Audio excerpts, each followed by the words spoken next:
What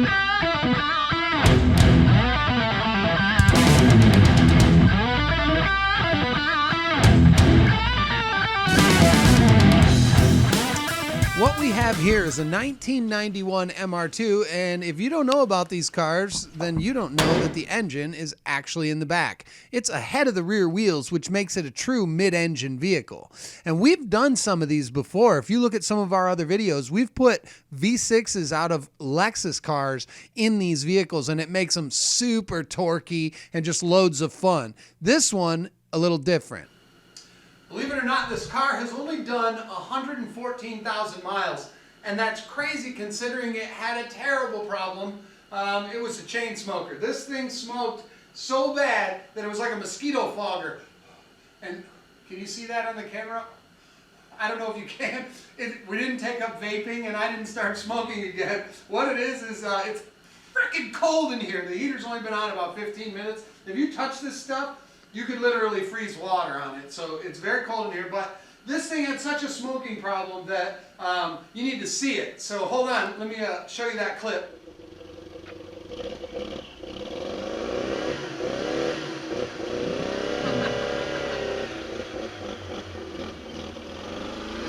Is this thing a diesel or what?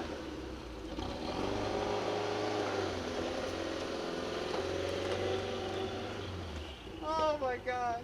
Right? That's pretty bad, isn't it?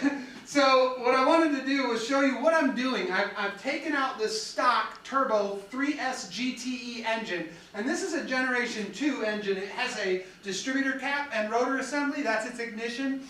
It is fuel injected, of course, but what we were able to do is find out that a Generation 4 3S GTE, you can swap this because it's the same block. It'll fit the transmission, it'll fit in the hole, everything will work on this motor, but there's a big wiring issue between the two, and there are several companies that do it. You've got Prime out of New Jersey, you've got Wire Gap, you've got Campos, all of which are qualified to do the job, and I ended up just going with the one that I was nearest on the computer that evening. So that's what I picked, and they're going to make the wiring harness. This is coil on plug ignition, so it's completely different.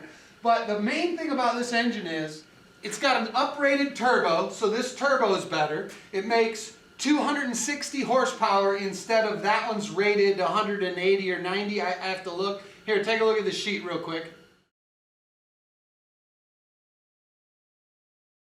Those are the differences between the two. And the only modifications you need to make, really, so far that I've seen and read about, the water neck needs to be adapted. These brackets, you have to cut part of one of these brackets off if you want to use these engine hooks, but the motor mount points are the same, the alternator bracket's the same, and you have to change the pulleys from your Generation 2 and put it on your Gen 4.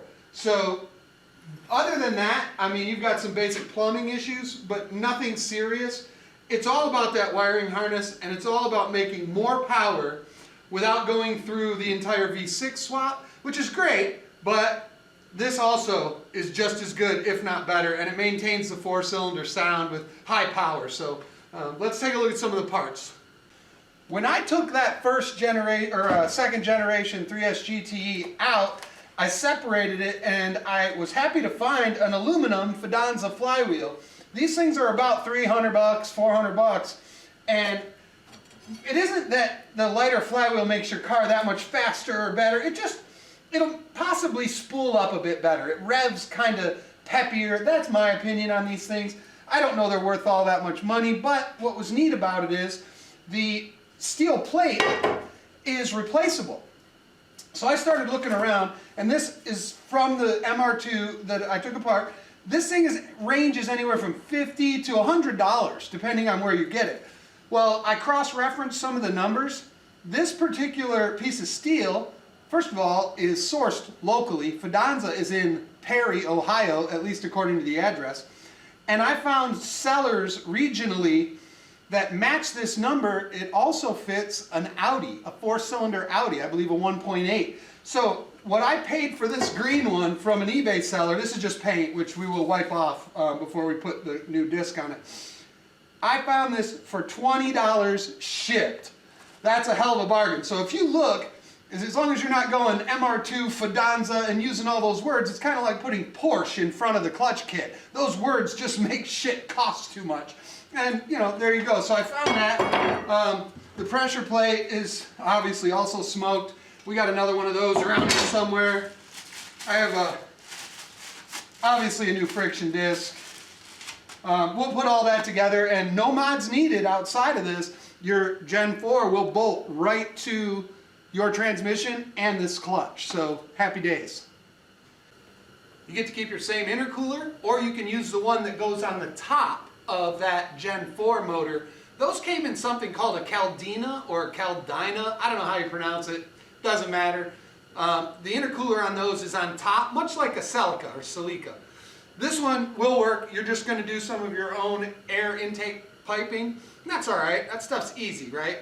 Same with coolant. As long as you get that water neck, either you make an adapter or you adjust it yourself, which is what I'm going to do. You'll see that later on another video. All of that stuff works. So with that intercooler, you can put it on top if you want, but I'd rather keep it right here because it gets fresh air coming in from the side of the motor. Fresh air is better. You don't want hot air up there. People put fans blowing down. Whatever. Just leave it like that. That's what I'm doing.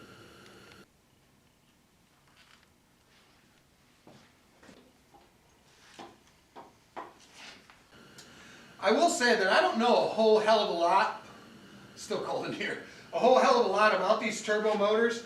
This one is a CT26, it says, and it's filled with oil. I mean, literally, I think that's part of this engine's problem, was that this turbo was letting oil go right into the exhaust because you saw what it looked like. So I don't know if this turbo is any better or worse than that one, but from what I'm reading, the one on the newer engine is much better. This will get rebuilt. I may toy around with this and bolt it onto something that shouldn't have one just to see what happens, because I don't know, I'm kind of like that, and you know, if I can make boost, I want to make boost. So there's that. We'll deal with that later. Here is the stock pulley off the Gen 4 motor. It's a little different. It just pulled right off. The other one bolted right back on, so I did that. You've got some of the same bracketry is going to be used. This alternator, since we're using the bracket from the Gen 2, we're going to use the alternator from the Gen 2 after I clean it. It's a mess, and I would love to just replace this stuff, but it's not in the budget. Guess what? This car had air conditioning. It's going to have air conditioning anyways, which is rare around these parts, but the truth of the matter is, this, because we reuse those brackets, will bolt right on in the same place, and the lines literally go right back to your AC pump. So if you had air and you want to do this swap and you want to keep air, you get to keep air. Nothing changes. That's pretty awesome. Over here we have a 2015 Mustang 5.0 Coyote motor that, to tell you the truth, I would love the stuff in there, but there's only a couple of guys that have been successful putting a V8 into an MR2, and one of them is a guy from Too Brutal, the website that's largely based in the UK. He got one in, and I think he said it was a functioning car, but it wasn't a very comfortable to drive car with the pulleys spinning right over your shoulder. So if you had long hair, you didn't want to drive in that thing. And then there was a couple other people who have attempted it. I know one guy in Canada put a V8 from an Audi in an MR2, but he had to stretch the car 10 inches or something. So it has been done, but it's never been successfully done. And I would love to do this, but the only reason I'm showing you this is because I have one and you don't. And you can check the channel for a couple of swaps that we've already done with these engines, and they're freaking amazing. But if you've never taken an engine out of one of these cars, here are a few scenes from when my son and I took that engine out of this one.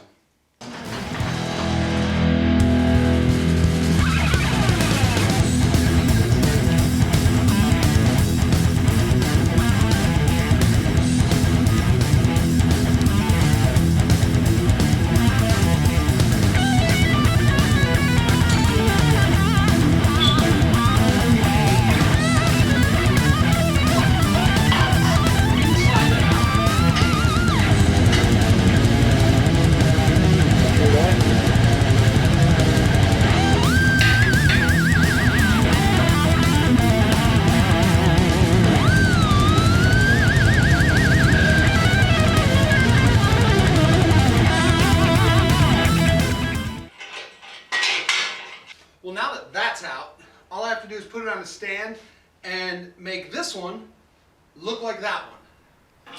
So if you've run into one of these MR2s and you want to get it back on the road, but you don't want to do the V6 swap, big expense, or that VTEC thing that makes 900 horsepower, I'm sure you've all seen, the easy way to go is find yourself one of these Caldina motors and pop for that wiring harness, because that's what's going to make these things scream again. So the next time you see this car, it won't be ass high like an old stripper. It's going to be down the way it's supposed to be. And if you have any questions about this engine swap or anything MR2 related, I know some guys that are highly skilled, way more knowledgeable than I am. So go ahead and ask, and I will try and get that information for you. But these things are fast becoming the poor man's Ferrari, is what they used to be called. To me, now this is the poor man's NSX, or better, I think. But anyways, I wanted to share this with you. Keep watching the channel. Please remember to like, subscribe, and share anywhere you see fit. If you have a moment, please click that like button, click that subscribe. Thanks, and I'll see you soon.